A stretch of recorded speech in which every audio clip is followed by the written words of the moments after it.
This is it. Samsung has decided to bring back the biggest nightmare of their fan base. Of course, we are talking about the Exynos chip, particularly the latest Exynos 2400 that will be inside the Galaxy S24 series. After the incredible performance that Qualcomm gave us this year with the S23 lineup, you might be scratching your head and thinking, why is Samsung doing this? Well, we now know some answers, and basically it all comes down to cost cutting. According to the latest news, Qualcomm has priced the 8 Gen 3 chip for next generation 2024 flagships a lot higher compared to their previous generation prices, which is why you're gonna see a healthy amount of Android smartphone next year going for MediaTek flagship chips or Qualcomm's 8 Gen 2 chip instead of the 8 Gen 3. And well, Samsung won't be doing that. Instead, they're going for their own Exynos 2400 processor that they have spent 2 years building, and now thanks to the new report from China, we know exactly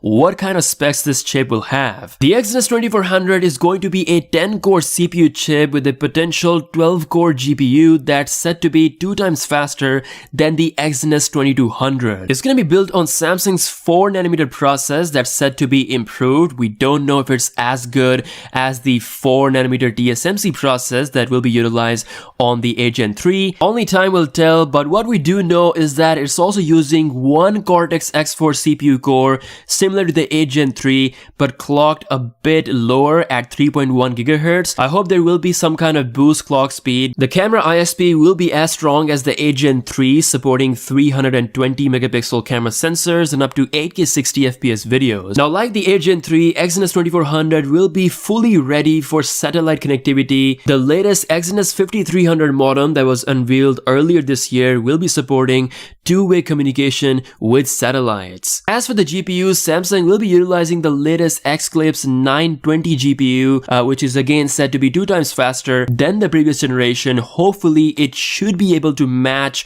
or come close to the performance that we're gonna see on the 8 Gen 3. Like I said, only time will tell. Also, Samsung has started the firmware development for the entire Galaxy S24 lineup, of course, based on Android 14 and possibly One UI 6.1. Along with this, we also have our first ever leaked physical parts look of the S24 series. Of course, these are the batteries for all 3 models, so pretty much the same sizes as the previous S23 lineup. We just have a slight increase of battery for the S24 Plus, meaning the big efficiency gains are coming with the latest chipsets. So there we go, the nightmare is real, it exists, it's definitely coming to the S24 series. We just only have to wait and see what kind of decisions Samsung is going to take. I really hope that the performance is at least on par with the 8 Gen 3. If Samsung manages to achieve that, then that would be the best for consumers and for Samsung themselves. Let me know your thoughts in the comments below. With that being said, I'll see you guys later.